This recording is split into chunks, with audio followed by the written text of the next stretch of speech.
আজ বাংলাদেশ ও পশ্চিমবঙ্গের বেশ কয়েকটি জেলাতে প্রচণ্ড ঝড় বৃষ্টি হতে চলেছে, এমনই কিন্তু জানাচ্ছে আবহাওয়া অধিদপ্তর।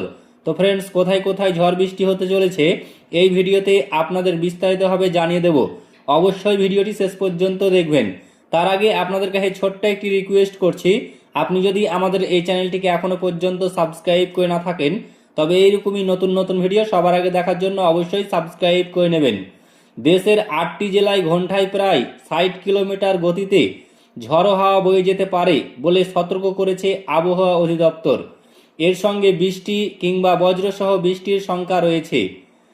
এতে বলা হয়, রংপুর, দিনাজপুর, রাজশাহী, পাবনা, বগুড়া, যশোর, কুষ্টিয়া এবং খুলনা অঞ্চলসমূহের ওপর দিয়ে পশ্চিম ও উত্তর পশ্চিম দিক থেকে ঘন্টায় 45 থেকে 60 কিলোমিটার বেগে দমকা অথবা ঝড়ো হাওয়া সহ অস্থায়ীভাবে বৃষ্টি অথবা বজ্রসহ বৃষ্টি হতে পারে।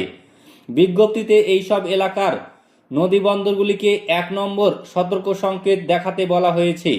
আবহাওয়া অফিসের অপর একটি বিজ্ঞপ্তিতে বলা হয়, আগামী কয়েকদিন দেশের বিভিন্ন জায়গায় অস্থায়ীভাবে দমকা হাওয়া ও বিদ্যুৎ চমকানো সহ বৃষ্টি অথবা বজ্র বৃষ্টিপাত হতে পারে। এ সময় কোথাও কোথাও বিক্ষিপ্ত শিলাবৃষ্টির আশঙ্কা রয়েছে। এবং অন্যদিকে পশ্চিমবঙ্গের আবহাওয়া দপ্তর জানাচ্ছে, রাজ্যের 5 জেলায় অর্থাৎ পশ্চিমবঙ্গের 5 জেলায় ঝড় বৃষ্টির পরিস্থিতি। আগামী 2 থেকে 3 দিনের মধ্যে ঝড় বৃষ্টির সতর্কতা রয়েছে। উত্তরবঙ্গের মালদা, দক্ষিণ দিনাজপুর এবং দক্ষিণবঙ্গের পুরুলিয়া, মুর্শিদাবাদ, ঝাড়গ্রাম জেলায় ঝড় বৃষ্টির আশঙ্কা রয়েছে। তো ফ্রেন্ডস, এই ছিল আবহাওয়া সংক্রান্ত বিগ ব্রেকিং নিউজ। ভিডিওটি ভালো লাগলে লাইক করবেন, শেয়ার করবেন এবং চ্যানেলটিকে অতি অবশ্যই সাবস্ক্রাইব করবেন।